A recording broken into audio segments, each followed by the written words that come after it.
நம்பிக்கை வைக்க சொல்லு. எப்படி சொல்றாரு? ஐயோ, அவன்கிட்ட இருக்கிற ஐஸ்வர்யத்தினால் அவனை கடிந்து கொள்ள, அந்த ஐஸ்வர்யத்தெல்லாம் வேணாம், அது கெட்டது அப்படின்னு சொல்ல. இல்லை, கடவுள் தான் உனக்கு இதெல்லாம் கொடுத்துருக்கிறார், அனுபவிக்கிறதுக்கு கொடுத்துருக்கிறார். அந்த தேவனை நம்பு, கொடுத்தவரை நம்பு, கொடுக்கப்பட்டதை நம்பாத.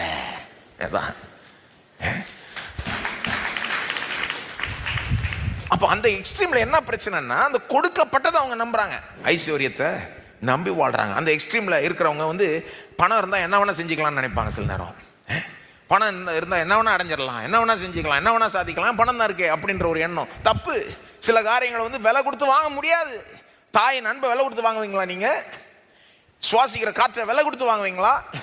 நான் எப்பவுமே நினைக்கிறது உண்டு, மனுஷன் எவ்வளோ சார்ஜ் பண்றான் எல்லாத்துக்கும், இதுக்கு இவ்வளோ, அதுக்கு இவ்வளோ. ஆனால் சுவாசிக்கிற காற்றை தேவன் இலவசமாக கொடுக்குறாரு.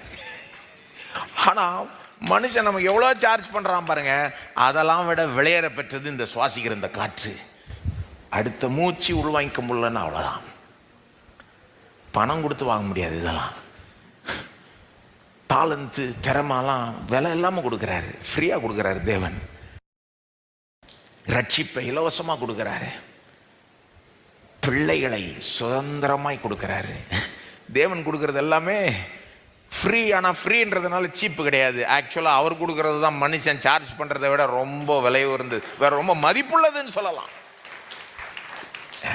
அப்போ பணம் தான் என்னத்தை வேணா வாங்கிக்கலாம், என்னத்தை வேணா அடைஞ்சிக்கலாம், என்ன வேணா செஞ்சுக்கலான்றது முட்டாள்தனம். அது சிலர் நிறைய பணம் இருக்கிறதுனால நிறைய பணத்தை வச்சு நிறைய வாங்கலாம் நீங்க, அது உண்மை. வேதமே சொல்லுது, பணம் எல்லாத்துக்கும் உதவும், மணி ஆன்சர்ஸ் ஆல் திங்ஸ் அப்படின்னு இருக்கிறதுனால சிலர் அடுத்த ஸ்டெப்பு போய் அப்போ எல்லாமே நான் இதை வச்சே பண்ணிக்கலான்னு நினைக்கிறது தான் முட்டாள் தான். அதுதான் எக்ஸ்ட்ரீம், தப்பு, உலக புத்தி. அது பணம் இருக்கிறதுனால நான் பெரிய ஆள் அப்படின்னு நினைப்பாங்க சில நேரம். வேதத்தை பொறுத்த வரைக்கும் பணம் இருக்கிறதுனால நீங்கள் பெரிய ஆள்லாம் கிடையாது. வெறும் பணம் இருந்தால் பெரிய ஆள் ஒன்றும் கிடையாது. ஒருத்தவங்க பெரியவங்களா இல்லையான்னு வேதத்தை பொறுத்த வரைக்கும் வேற கிரைட்டீரியா இருக்கு.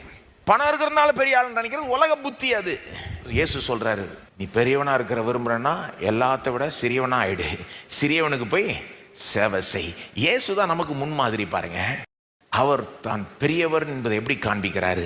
வானத்திலிருந்து பூமி வரைக்கும் இறங்கி சிலுவை வரைக்கும் போய் நமக்காக பாடுபட்டு மரிச்சு ரட்சிப்பை நமக்கு அந்த விதத்தில் நமக்கு சேவை செய்கிறார் பாருங்க. சிறியவர்களுக்கு சேவை செய்வதன் மூலமாய் தாம் பெரியவர் என்பதை வெளிப்படுத்துகிறார். அப்போ வேதத்தை பொறுத்த வரைக்கும் வேற மாதிரி சிந்திக்கணும் பாருங்க கிறிஸ்தவர்கள்.